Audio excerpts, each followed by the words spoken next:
سلام كما يتصنحوا زخوركم تملكتي እዚ ዩቲብ ቻናል እዚ ለሞን ከም ትልምድ አውዝ ማሕበራዊ ሚድያ ህልውን አዘራረብ ዝኾኑ ዛዕባታት ሒዘልኩም መጽ ኣለኹ ብሓደ ኮይና ክንድህሶም ኢና ሽጉጥ ከም ዝተማዘዙን ተፈሊጡሎም እቶም ሽጉጥ ዝተማዘዙ ጀነራላት ኤርትራ በዚ ኩናት አጋጢሙ ዘሎ ኣብ ማእከላይ ምብራቅ ክጽሎ ትኽእል ዶ ኣይትኽእልን ያልኩም ተሓስቡ ቃፈኛ ሰናይት መውራቱ ሎሚ ብገበን ተጠርጢራ አክፍለ ከተማ ሓድነት ፖሊስ ጣብያ ተኣሲራ አይታ ማንኤል ምስ አብይ አሕመድ ውሽጣዊ ዝርብ ከም ዘካየደውን يحبر داوي خينات اللوت وقف أن يخلين زول كاي بتنقع مراي قداسي مثلا ኣብ ትግራይ ዝመጽ ነጻ ሃገር በቀሊሉ ጽቡቕ ዝኾነ ጥሙር ዝኾነ ሕውነትን ዝምድናን ከምስርት ይኽእል እዩ እዚኦም ካልኦትን ዝብሉ ዛዕባታት ኣለዉ ብሓደ ኮይና ክንድህሶም ኢና ቅድሚኡ ግን ነዚ ዩቲብ ቻናል እዚ ኣጋሽ ንሕራ ኣለኹም ሳብስክራይብ ምግባር ከይትርስዑ እዛ ቪድዮ እውን ናብ ብዙሕ ሰብ ክትበጽሕ ስለ ዘለዋ ላይክ ምግባርኩም ከይትርስዑ ዝተርኣየኩም ሓሳብ ንሕራ ኣልዩ ኣብ ቦታ ኮመንት ኣቕምጡለይ ንቐጽል እምበር ከስኩራት ተዓዘብቲ ከም መእተዊ ክኾነና ሓደ ዜና ማእሰርትኒ ብሓደ ንከታተሎ زينا مأسرتي أنصار ودب حوحات نزنقاس قصن نزقالسون أكلات شيم بموصان بمزلافن اتفلت أفنيا سنايت موراتو رومي بجبن تطرطيرا أكفل كتما حدنت بوليس طابيات أسيرا خمزلا استفالالي منشطات تግራይ ገሊጾም سنايت موراتو ማለት ቁጥር ሓደ እሙንትን ተሐላቂትን ውድብ ሕውሓት ምዃና ዝፍለጥ እዩ ተሕዝብን ብምንታይ ተኣሲራ መን ኣሲርዋ ብምንታይ ገበን ኸተኣሲራን ዝብል ሕቶ ዝምልስ ኣካል ዘኽቲ ኣይተረኸበን እሽምባር ኩራት ተመልከቲ እዚ ሓበሬታ ከምቲ ዝሰማዕኹሞ ይመስል ብኻሊእ ወገን ተኽላይ ገብረ መድህን ኣጠንቅቖም ይለናሎ እንታይ ኣይመጠንቅቖም እስኪ ብሓደ ንከታተሎ ሓላፊ ቢሮ ማይኒ ኢነርጂን ትግራይ ተኽላይ ገብረ መድህን ኣጠንቅቖም በሽማይ ሰኸፈተ ዝኾነ ይኹን ዕላው ገጽ ፌስቡክ የብለሎም እዮም ኣይተ ተኽላይ ገብረ መድህን ሰለሞን ስመሙን ተጠቂሞም በተረጋጋሚ ተዛብዑ ካብ ሓቂ ዝረሓቑ ሓበሬታታት ዝውዝዑ ውልቀ ሰባት ከም ዘለዉ ኣፍሊጦም ሕብረተሰብ በዞም ብሽሞም ዘመሓላለፉ ጉጉይ ሓበሬታታት ከይተታለለ ጥንቃቐ ክገብር ድማ ፀዊዖም እዮም ንህዝቢ ንምድንጋር ኮነ ኢሎም ናይ ሓሶት ወረ ዝነዝሑ ኣካላት ማሕበረሰብ ባዕሉ ክኾንሎምን ከቃልዖምን ይግባእ ኢሎም እዮም ከም ሓበሬታ 104.4 ራድዮ ኤፍኤም መቐለ እምበርከስ ክቡራት ተዓዘብቲ እዚ ሓበሬታ ከምቲ ዝተኸታተልናዮ ይመስል ያው ኣብዚ ዘለናዮ ናይ ቴክኖሎጂ ዘመን ብዙሓት ናይ ዓበይቲ ሰባት ሽም ብምጥቃም ማሕበራዊ ሚድያታት ይኽፈቱ እዮም ስለዚ እዚ ከዓ ናይ ምሕደራ ዝሰርሕ ሰብ ስለ ዝኾነ ብኡ ዝውንዛዕ ዝኾነ ይኹን ሓበሬታ ንዓና ኣይውክለናን እዩ ዝብሉ ዘሎ ኣብዚ ከዓ ክቡራት ተዓዘብቲ ክልተ ጀነራላት ሽጉጥ ተማዚዞም እዩ ሓበሬታ ወፂኒ ሓደ ንከታተሎ كنت جنرالات تግራይ ሽጉጥ ከም ዝተማዘዙ ተፈሊጡሎም ኣብ መንጎ ኣዘዝቲ ትግራይ መገመማዕ ከም ዝተፈጠረን ጀነራል ፍስሓ ማንጁስ ጀነራል ጆን መዲድ ብዋና ኣዛዚ ዕጡቕ ሕወሓት ጀነራል ወድን በይተይ ዓይን ብራሕን ትግራይ ኣብ ትሕቲ ሻዕብያን ክትኸውን ፈጺምና ይንፈቅደን ብምዋል ምስ ጀነራል ታደሰ ወረደ ከም ዝተሰለፉን ኣብ ዝሓለፈ ናባኹም ምቕራብና ዝዝከር ኮይኑ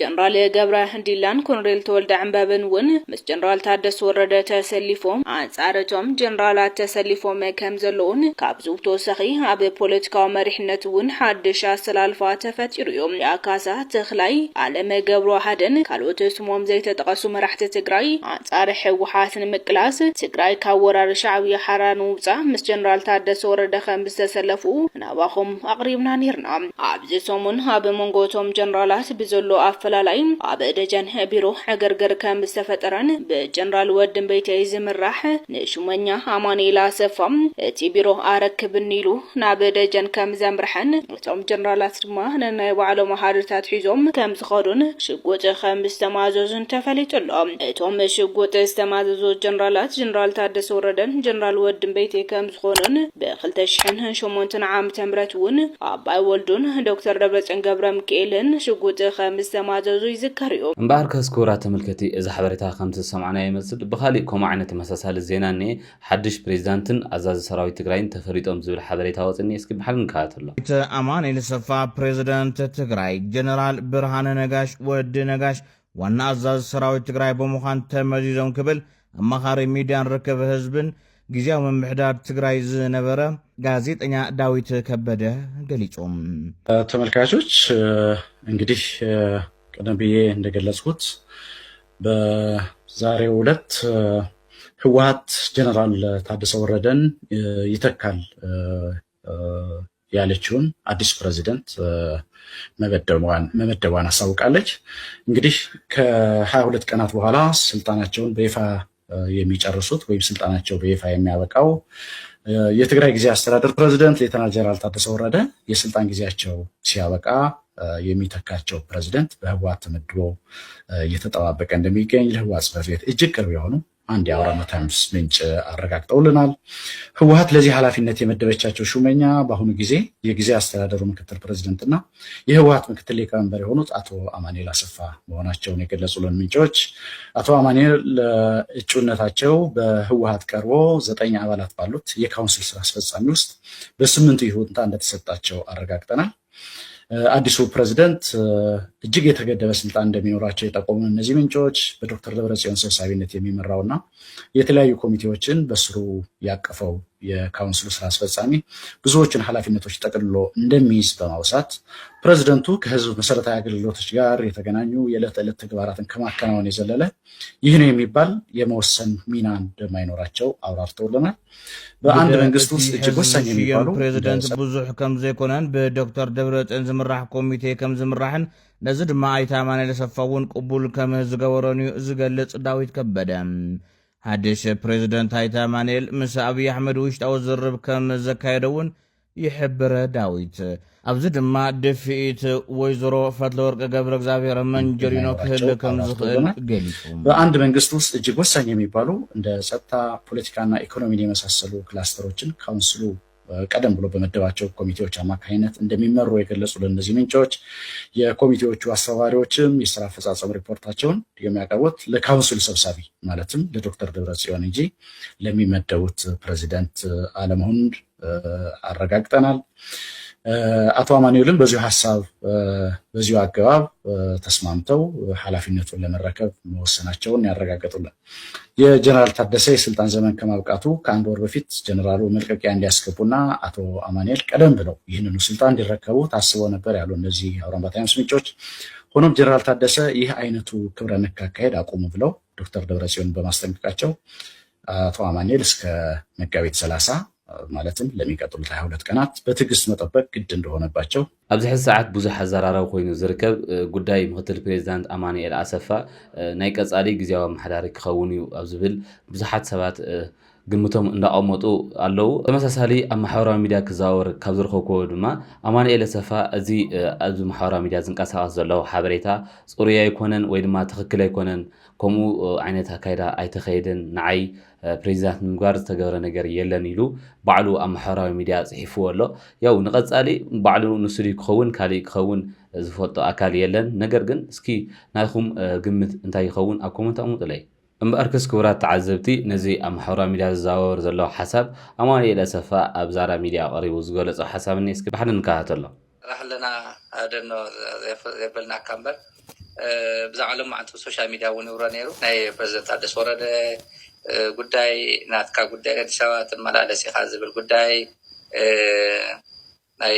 ሰራዊት ትግራይ እውን ኣዛዚ ይሽየመሉ ኣሎ ዝብል ብዛዕባ ንእሽተይ ዝርዝር ቅድሚ ክያድና ብዛዕባ ካ ዝውረ ዘሎ አዲስ አበባ ይኸይድ እዩ ምስ ሃፍቲ ገይሩ ብዛዕባ ስልጣን የውርእ እዩ ብዛዕባ ዘሎ ሶሻል ሚድያ ዝረኣኻዮ ኣብ ሶሻል ሚድያ ወመሊስካሉ ነርካ ግን እስቲ ብቴሌቪዥን ዝከታተለና ኣብ ዩቲዩብ ዝከታተለና ኣብ ቀጥታ መስመር ኣለካ እሞ እንታይ ርእይቶ ኣለካ ብዛዕባ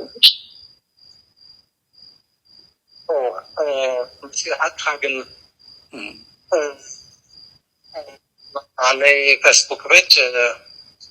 استوطن مالت استوطن مقابل برح في حمريتا يبلغو تدقاقام لهم أن داوود كبدا بيتصدف ذو صعب ذلو خمس تزاوعو بلحفات عنه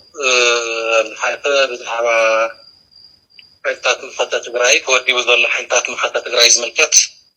بتحي وبوك زي كنا من كتاب مستنابع حبريتا وسيو نيرو دحان سي حكي من قد سلازت أو بزح فلان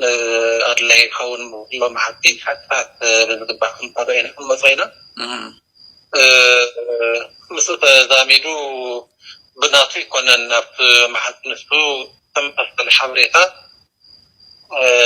جنرال تادسة كحلفنت بمورد أماني لاستفانا بحلفنت مريو قالت هزول كم أبزنا ورو قدم بفرقتنا حدي السكنة زلو سرد أوتيهم حاستي وجيجايو خمس ولا نجريلن إلى أسنون ما هي نيرة لما حنتون بتمسك اللي داويت كبده بلاي صوت النازي كنت عايز ملكة تمثيله هذا في معي حاسات مقطع توجي بزلوا كوميتي جنرال تحدث أوريدو أماني نصفنا مع بريزيدنت نركم زمزة مسيلو حبريتا وزيلو كلاي دي نمجوار كعاز زين حفظنا مدبا قدام من بنك صدقها أنس مسبت سوا الفزلو صاحب بمخان ناب السجنا أمزي تمزل خمسيلو ونوسي والله زي كاتيجوري كالي بتعمل الصوت يجي قاعد بتحمي زي اللي أنا قريب تي مدبا زبال نقرون كم زبالة استقبل نقريلا خمنا يمبار سلطان نون يقولون تي كوميتي حيزات مختلة يتكاي مخطط قداس من حكيم بقى صحيح مسكاي نسي يسترح بر استوات دائما بدنا يورد صراحة اللون يكونن بزعما بدي سبب زملكتون بزخون القطامي أنا بدي سبب سفلتو بحالحفتي سايز غرب بحالحفتو يبلي كرايكون أمبار كسكورات عزبتي زي أم حرامي لا زنقصقص نبره حسب أديهو مس ستالين زغورك على محتت ناي أماني لسفا خمتي سمعنا يمثل أبزل لكم حسب سكي أكم تكافلني أشمبار كرات عزبتي بخالي وجن ممهر أبرها بزعبا زهلو بوليتيكا خونتات تجراين إثيوبيان كمون إيرتران زولا حسب إني اسكي بحال نكات الله أبزناتنا توجه أنا حقيقي مالت خوينات الله توجه أنا حقيقي نزول كه بتنقع مرايا قداسي مثلني قبل أن تجرايز تأوج خوينات علو إيله زعمن بزح جزية تأوجي زني تمن قديس فلا ليز ولا كذا الله تمن قديس فلا ليز ولا مبركو عن تومي تلك أب عفر زي أب على ندار خنديل كاتطيق مس تجرايز ولا سماين مدرني تردي خان ولا موطوني قنس اما معدل ندادي خيركا ختم تصدخلي خاو اوز يلن معدل ندادي خابز ططو خابز بلس نوح غير صنحلو بانكي تي ناي تيلي من ناي اتيم كارد خابز قارص اوزي نوح غير له نسو غدفو غيص يولو اوشتا تي خاطرخولون يله نسو زي وغي سلازي بتنقاقينا خنريو زلنا كم زي كده مو كله بملوء سلمات دي نزبل جن انت تطقمنا له حد نغرات كركو يخيل لي انا يحسب حدا بطعم زصقمنا زله زي وشتنا زله ጨርዋح ባحي طلال ناي تግራይ اجندا نغون تغديفو كلنا مسله يزوطጣ زله تግራይ حزي دارغا نزي عريو كمرح زخل سب ناتسانه بطعم بزحزن ملكعو ناي عرو ጨረውን ናይ ምጥቃንን ናይ ምጽልላምን ናይ በለጽን حوሲ ነትኹነታት ተጠቂምካ ኩሉ ነገር ክትገብር ዝደሊ አቦቦበቱ ዝተዓስከረ ሰሓይሊ ዳርጋና ዓብለለ መጽሎዚ ነትናይ ትግራይ ናይ ምግባር ትኽእሎ አዝዩ ዘዳኽሞ ዘሎ ዝሓስዮ ዘሎ እዚ መስለኒ እዙይ ተንርንሞን እዙይ ተነስተኻኽሎ ነርና ናይ ምድርዳር አቅምና ህዚ ዝሓሸ እዩ ዝብል እምነት ይዘለኒ ንምንታይ ዝሓሸ ዝብለካ ዘለኹ ትናይ ስርዓት ብልጽግናውን ቶም ናይ ምግባር ትኽእሉ ከምቲ ናይ ቀደመ ይኮነኒ ህዚ ውጥረት ኣለዎ ዓለማዊ ኩነታት እውን ይፈቅደሉን ስለዚ ናብ ሰላም ከምፅኦ ዝኽእል ፀቕጢ ምግባር ተንኽእል በዚ ደረጃ እዚ ተንንቀሳቀስ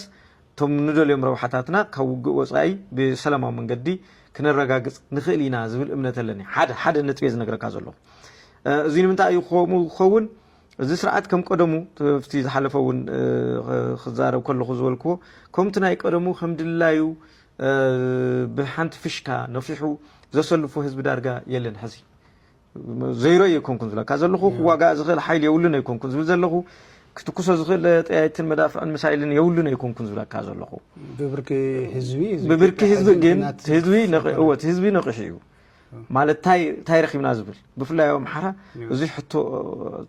دقاقي مم يقولوا والله أمباركس كورات تعذبتي ناي من ربرها حساب كم زي استخطات لكم ويمثل ياو أبتقراي كوينات تأويجيو تتسنتت أبتقراي إكايد اللي نجر جن تأيت أيتتكوسن ويدما نفتي كم تناقل قدم حزز نورا بمدفع بدورن كوينات أيتجمرن أمبار تسي سنتت جن كتسيلويو يقصل اللي يزلنا زلوا خالي وجن دما نزيك وج زي حساب زلوا تورنت معو زرقف محبر حساب كم زي اللون يو زبرها زلوا كورات تعذبتي حلم عباي تقراي زبل حساب قال علوم أبرخشو يزاتي لو مس غازيتنيا مدهن قبر سلاسي مالتي اسكت حساب حد نكاتلو حجلو لو هاجر من مسرات بزح تصيغا ما يكونن ابتي ليقان يكون ابتي ازرار باتات كنسمعوا صنحنا بفلاي بميدياتات بتعم زسكفي نيرو ناتنتنا تግራይ ካብ ኢትዮጵያ ክርባሕ ስለ ዘይክእል እዩ ዝድለ ዘሎ ይበሃል ነይሩ ከምኡ ተኮይኑ ዳሞ ከመይ ክኸውን ኣብ ዝበሃለሉ ግዜ ሓደ ኤርትራ ምስ ኤርትራ ብምሕዋስ ወይ ከዓ ግዛታት ናይ ኤርትራ ኣብ ትግራይ ብምእታው ካልኦት ግዛታቱን ናይ ኣምሓራን ናይ ዓፋርን ከምኡ ኣብዚ ናይ ዓባይ ትግራይ ታሽሙ ሕቶታት ክለዓሉ ፀኒሖም እዮም ኢንፋክት ብዙሓት ዝረኣናዮ ሽዑ እዚ ሓደ ካብቲ ዘሰክፍ እዩ ነይሩ ኣነ ኢንፋክት ብዙሕ ግዜ ይዘራርብሉ ነይረ ነፅነት ተደሊኻሲ ናይ ግድን ኣይኮነን መሬት ናይ ካልኦት ሰባት ክደሊ ኣብ ናይ ግድን ኣይኮነን መሬት ናይ ኤርትራ ወይ መሬት ናይ ኣምሓራ ወይ መሬት ናይ ዓፋር ወይ ናይ ዝኾነ ሓው ዝኾነ ጎረቤት ህዝብኻ ክትወስድ ምንታን ናትካ ናፅነት ክትውጅ ካብኡ ሕጂ እንድሕር ተወፂኡ ፅቡቅ እቲ ሌንዝ መርኣይ ናይ ትግራይ ካብ ኢትዮጵያ ወፃኢ ናይ ግድን ኣይኮነን ምስ ካልኦት ተሓዊስካ ወይ ከዓ ናይ ካልኦት መሬት ሒዝካ ብዝበሃል ነገር ጥራሕ ክረአ የብሉን ኢንፋክት ኣብ ትግራይ ዝመፅእ ነፃ ሃገር ብቐሊሉ ፅቡቅ ዝኾነ ጥሙር ዝኾነ ሕውነትን ዝምድናን ክምስርት ይኽእል እዩ ምስ ኤርትራ ካብኡ ሓሊፉ እውን ወደባት ናይ ኤርትራ ናይ ምጥቃምን ሙሉእ መሰላት ክህልዎ ክእል እዩ ከም ዕፁብ ሃገር ጥራሕ ዘይኮነ ከም ሓዊ ህዝቢ ማለት እዩ ካብኡ ሓሊፍካ ግን ኖ ኣይፋሉን ባፅዕ ሕርጊጎ ናትና እያ ሓደ ንጉስ ናትና ርእሰይ በዚ ቢልኩም ቀበሩኒ ኢሉ ነይሩ ኖ እቲ ሓደ ከዓ ፈረሰይ ኣብ ባሕሪ ከይሰተ ጠጠው ይተበሉ ገለ ዝብል ዘረባታት ብምሁራት ክመፅእ ከሎ ናይ ብሓቂ ስጋት እዩ ዝፈጥር ማለት በቲ ተራሰብ በቲ ዕላል ናይ እንዳሻይ ወይ ናይ መፃወቲታት ቦታታት ተተዘርበ ድሓኒ ከም መስሓቅ ጌርካ ትወስዶ بحدا قد مهور يزبل بروفيسور يزبل قال جنرال يزبل كزرب كله خمس عينة راتات سقاطات فترة كباب مالتي سلازت تدليون كعوت اي كلني مالتي مهنيت خالص بون ناتو مسلا سلازلو سلازي اب تግራይ ብዙሕ ጌጋታትን ዘረባታትን ክዝረብ ፀኒሑ እሱ ኢንፋክት ክሪቲካሊ ክረሎ ሕጂ ንዑዝ ደፍርካ ልሂቅ ኣሎ ኣብ ትግራይ ብጣዕሚ ዝምጎሱ ኣስማቶም ከይጠቐስና ኣለዉ ብዙሓት ኣለዉ ስለዚ እቲ ጌጋታት እቲ ዘረባታት ክዝረብ ፀንሐ ንዑውን ዳግመ ሪኢኻ ካልኣይ ግዜ ንኸይዝረብ تزدل حونات ندحر كوينو بحونات مقدو نصر كحونا الشمبار كرة تعذبتي إذا حسا كنتي سمعنا مثل أو هلو كنت تقرأ هوا حسابي مالتي بخاري أوجن كأقول دايما أسرتي شويت حونا مالتي زعو ميك تقرأ إن قعدت أسر كأسر اللون ده ولا بزح فيديوهات أزم حرامي ده يزرق حلو كفتم زرقوا فيديو سكي حدث خطأت لنا الملس سو شويت وداسة عربي خاوس ربيت فتحيو على مرز اللي خاتقرأ يتفلت لك عربي نفتح وسينهم وديهم ولو حيزي يزلكم ولو حيزي تحاوريتا حيز مسألني خنقرأكم توسين بكا مشت حيزي أتقرأي مشت ينهي وديهم ولو حيزي حسولو فردويت عاطي لهالو ليتي السبب دقيسين لهالوس عارب خمي غير فتح خمز اللو أفتز اللو وسريت حيزي يودو اللو حسولو مو بتعمسي محفريو محفري حيزي ناي تقراي سرعات نمنت ايو بحق زي الدانه نمنت ايو وانجلنيا تاثيرو زي فرد وا سبقتي لهم يفردو دقنسي عميصو اي يفردو حواتنا يدفرالو زمن جيتاچون تايمول نيرم وا زود تقتيلا من قتيلوا وا حدا مرحي قال يلوم ንሕወሓት ከምዚሎም መጨረሻ መፀለምታ ጥራይ ሰሪሖም እሽሞ ክብራት ተዓዘብቲ እዚ ሚኪ ትግራይ ዝበሃል ብዛዕባ ማእሰርቲ ሸዊት ኣልዒሉ ዝገለጾም ሓሳባት ከምዚ ተኸታተልኩሞ ይመስል ናይ ዝሓወይ ሓሳባት ግን ክልተ ዝተቃረኑ ሓሳባት እዩ እንዳቀረበ ነይሩ ያው ደጋፊ ሕወሓት ወይ ድማ ናይ ዝሕዚ ዝንኤ ስርዓት ደጋፊ ኤሊ ዝኣምን ኣብዚ ሕዚ ሰዓት ከዓ ተኣሲሩ ኣሎ ዝኾነ ጥርጣረ ስለ ዘለዎ ተኣሲሩ ኣሎ ክፍታሕዩ ዝብል ምሰምዕ ወይ ድማ ብወሓስ ክፍታሕዩ ዝብል ሓበሬታ ምስ ወፀ ንምንታይ ዝብል ሓሳብ ድማ የልዕል ኣሎ ባዕሉ ገባርን ሓዳግን ይኸውን ኣሎ ነቲ ዝሓለፈ ስርዓት ይቃወም ነይሩ ደጊሙ ነቲ ሕዚ ናተይ ዝብሎ ስርዓት ይዝቃወሞ ዘሎ ክልተ ንንባዕሉ ዝጋጩ ሓሳብ ይቐርብ ኣሎ ስለዚ ሓደ ሰብ ገበን ከይፈፀመ ግድን ድዩ ክእሰር ዘለዎ ግድን ድዩ ኣብ ትግራይ ዘሎ ምሁር ፍልይ ዝበለ ሓሳብ ስለ ዝሓዘ ክጥቃዕ ዘለዎ ክእሰር ዘለዎ እዚ ብዙሕ ግዜ ዝፀንሐ ሕማቅ ባህሪ እዩ ኣብ ትግራይ ዝተፈለየ ሓሳብ ሒዙ ንዝቐረበ ሰብ ሓሳቡ ተዳምፆ ምስኡ ኮይንካ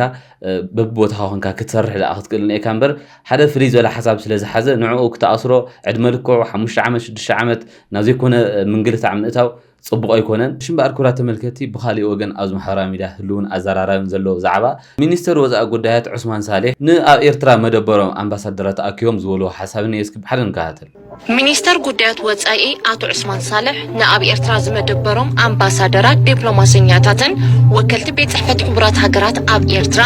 ኣብ ማእከላይ ቤት ጽሕፈቱ ሎሚ 18 መጋቢት ርክብ ኣካይዱ ሚኒስተር ዑስማን እዚ ኣብ ሰዓታት ቅድሚ ቀትሪ ኣብ ዘካየዶ ርክብ ቀንዲ ኣተኩሩኡ ነቲ ብወገን ኢትዮጵያ ብመዳይ ዜና ዲፕሎማስን ወተሃደራውን መዳይ ዘካይዶ ዘሎ ዘመተታት ቅጥዒ ንምግባር እዩ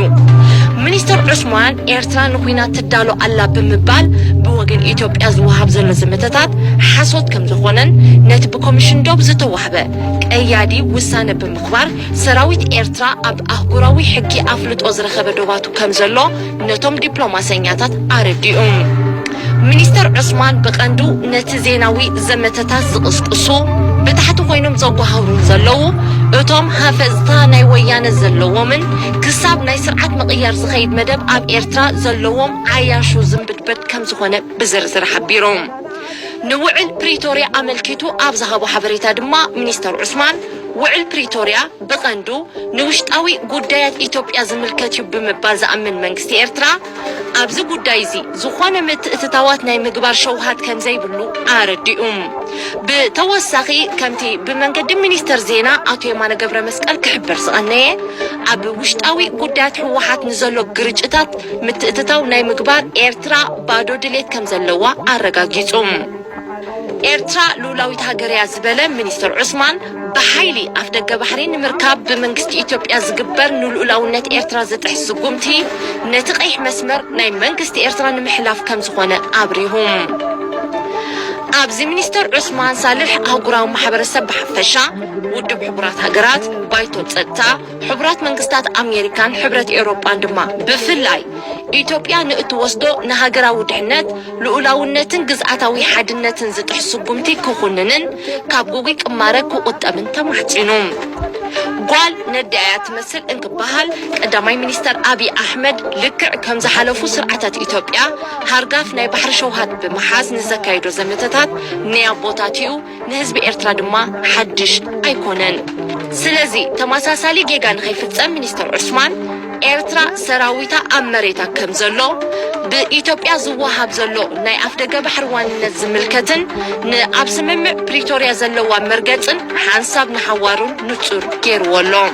ከስ ክብራት ተዓዘብቲ እዚ ሓበሬታ ከምቲ ዝሰምዓኹሞ ይመስል ጉዳይ ትግራይን ኢትዮጵያን ኣድሂቦም ዝገበርዎ ናይ ሓሳብ ምይይጥ እዩ ኤርትራ ኣብ ደንበራን ኣብ ቦታን ከም ዘላ ብኻሊእ ወገንካ ኢትዮጵያ ንቀይሕ ባሕሪ ወይ ድማ ንወደብ ኢላ እትገብሮ ዘላ ምድላው ናይ ጦርነት ክተርፍ ክኽእል ኒአዎ ዝብል ሓሳብ የመልዒሎም እሽምባር ኩራት ተዓዘብቲ ብኻሊእ ወገን ኣብዚ ሕዚ ሰዓት ኣብ ማእኸላይ ምብራቕ ተወልዕ ዘሎ ኩናት ንኤርትራ ከመይ ይጸልዋ ዝብል ሓሳብ ሓደ ሓውና ይገልጽ ኣሎ እስኪ ብሓደ ተኸታተልና ንመለስ ኤርትራ በዚ ኩናት ኣጋጢሙ ዘሎ ኣብ ማእከላይ ምብራቅ ክትጽሎ ትኽእል ዶ ኣይትኽእልን ኢልኩም ትሓስቡ Let's break it down. እዚ ኩናት ኣብ ማእከላይ ምብራቅ ካብ ዝጀመራት ሒዙ ኢራን ንመትረብ ሕርሙዝ ካብ ዝዓፀወቶ ግዜ ስዑድያ ቀጠር ካልኦት ዝተፈላለዩ ሃገራት ዓረብ ነዳዲ ወይ እውን ካልኦት ቀረባት ናብ ሃገራት ዓለም ዝልእኹሉ መንገዲ ናብ ኣዝዩ ዝፅበበ መንገዲ ኣብ ዝመፀሉ ግዜ ስዑድ ዓረብ ምስ ሓደ ዓቢ ፕላን ተበጊሶም ከም ደለው ይፍለጥ ማለት እዩ እዚ ድማ ብመትረብ ሕርሙዝ ዝሓልፍ ነበረ ብሙሉእ ናይ ነዳድን ካልእ ቁጠባዊ መስራሓትን ናይቲ ሃገር ሙሉ ብሙሉ ሽፍት ገይሮም ናብቲ ካልእ ክፋል ናይ ስዑድያ ወሲዶም ብመገዲ ቀይሕ ባሕሪ ገይሮም ትራንስፖርት ክገብሩ ሓሳብ ከም ዘለዎምን ፈተና ከም ዝጀመሩ እውን ተገሊጹ ይርከባሉ። እዚ ማለት ድማ እቲ ሓደ መንገዲ መትረብ ሕርሙዛ ኢራን ድሕሪ ምዕፃው ክሓልፍሉ ዝኽእሉ መንገዲ ብመገዲ ቀይሕ ባሕሪ እዩ። ቀይሕ ባሕሪ እንተ ደኣ ክሓልፉ ኮይኖም ድማ ብመንገዲ ባቢኤል መንደብ እዮም ክሓልፉ። ካብተን ንቀይሕ ባሕሪ ዝውንና ሃገራት ተባሂለን ዝፅዋዓ ድማ ሓንቲ ኤርትራ እያ ማለት እዩ። እቲ ቀንዲ ስትራቴጂካዊት ቦታ ድማ የመን እትውንኖ ባሕሪ ወይ ድማ ንባቢኤል መንደብ ክዕፆ ምዃኑ ድማ ሑቲ ባዕሎም ፀዊዖም ይርከቡ ኣለዉ። ተመሳሳሊ ከምቲ ኢራን ዝተጠቀመትሉ ዝኾነ ይኹን መርከብ ብመትረብ ሕርሙዛ ትሓልፍ የላን ዝበለቶ ሑቲ ድማ ኣብዛ ትማሊ ዕለት ዝኾነ ትኹን መርከብ ብባቢኤል መንደብ ሓሊፋ ንስዑድያ ይኹን ንጎልፍ ሃገራት እተኣቱ የላን ወይ እውን እትወፅእ የላን ደብዳብ ድማ ኣብ ልዕሊ ማንም ራኽብ ብቀይሕ ባሕሪ ዝሓልፋ ደብዳብ ክንገብር ምዃንና ገሊፆም ማለት እዩ። ነዚ ነገር እዚ ክከላኸሉ እንተ ደኣ ኮይኖም እተን ተሪፈንኦም ዘለዋ ቦታታት ክከላኸለሎም ዝኽእሉ ካብ ግብፂ፣ ኤርትራ፣ ሶማሊ ከምኡ ድማ ጅቡቲ ክኾና እየን ማለት እዩ። ፅልዋታት ናይዚ ኩናት ካብ ማእከላዊ ምብራቕ ሓሊፉ ናብ ቀይሕ ባሕሪ ዝመፅእ ዘሎ ምክንያቱ ወላ ሓንቲ ኣማራፂ ስለዘይብሎም ነዳዲ ናይ ዓለምና ድማ ናብቲ ዝኸፍእ ደረጃታት ይበፅሓሉ ስለ ዘሎ እቲ ዘለዎም ሓደ ኣማራፂ ቀይሕ ባሕሪ ምጥቃም ስለ ዝኾነ ንቀይሕ ባሕሪ እዮም ዝመፅእ ዘለዉ። እዚ ማለት ድማ ኩናት ካብ ማእከላዊ ምብራቕ ሓሊፉ ናብ ቀርኒ ኣፍሪቃ መፅኡ ኣብ ቀርኒ ኣፍሪቃ ብፅብፅ ክለዓለሉ ዝኽእል ነጥብታት እናበዝሐ ይመፅእ ኣሎ ብሰዓት እዚ። እምበኣርከስ ዝኸበርኩም ተዓዘብቲ ናይዚ ዩቲብ ቻናል ኣብዚ ሎማዓንቲ ዝነበሩ ኣዘራረብን ህልውን ዝኾኑ ዛዕባታት እዞም ክንከታተሎም ዝፀናሕና ይመስሉ። ኣብ ቀጻሊ ብካልኦት እዋናውን ኣዘራረብን ዛዕባ እስካብ ንራኸብ ኣብዛ ዘለኹሞ ሰላም።